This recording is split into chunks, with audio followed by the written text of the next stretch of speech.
創世紀第2章第1至第3節，安息日。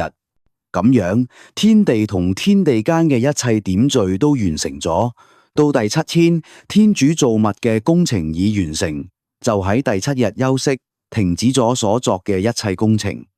天主祝福咗第7日，定為聖日，因為呢一日，天主停止咗佢所行嘅一切創造工作。第4至17節，人與樂園。呢個係創造天地嘅來歷。喺上主天主創造天地時，地上仲未有灌木，田間亦冇生出蔬菜，因為上主天主仲未有使雨降喺地上，亦都冇人耕種土地。有從地下湧出嘅水浸潤所有地面。上主天主用地上嘅灰土形成咗人，喺佢鼻孔內吹咗一口生氣，人就成咗一個有靈嘅生物。上主天主喺伊甸東部種植咗一個樂園啊，就將佢形成嘅人安置喺裏面。上主天主使地面生出各種好睇好食嘅果樹，生命樹同知善惡樹喺樂園中央。有一條河由伊甸流出，灌溉樂園。由嗰度分為4支，第一支名叫披紅，環流產金嘅哈威拉全景。個地方嘅金子好好，嗰度仲產珍珠同瑪瑙。第二支河名叫基紅，環流故事全景。第3支河名叫底格里斯，流入亞述東部。第4支河即幼發拉嘅上主天主將人安置喺伊甸嘅樂園內，叫佢耕種看守樂園。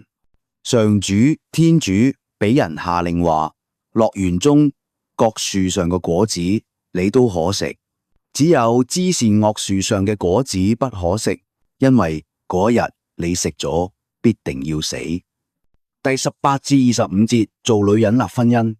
上主天主話，人單獨唔好，我要俾佢做個與佢相稱嘅助手。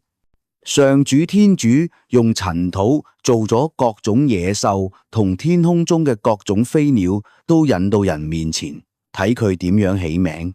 凡人俾生物起嘅名，就成咗嗰生物嘅名。人水俾各種畜生，天空中嘅各種飛鳥同埋各種野獸起咗名，但佢冇揾到一個與自己相稱嘅助手。上主天主遂使人熟睡，當佢瞓着咗，就取出咗佢嘅一根肋骨，再用肉補滿原處。然後上主天主用嗰由人取嚟嘅肋骨，形成咗一個女人，引佢到人前。人遂話，呢先真係我嘅骨中之骨，肉中之肉，佢應稱為女人，因為係由男人取出噶。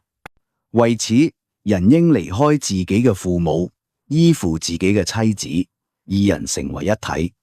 當時男女二人都赤身露體，並唔害羞。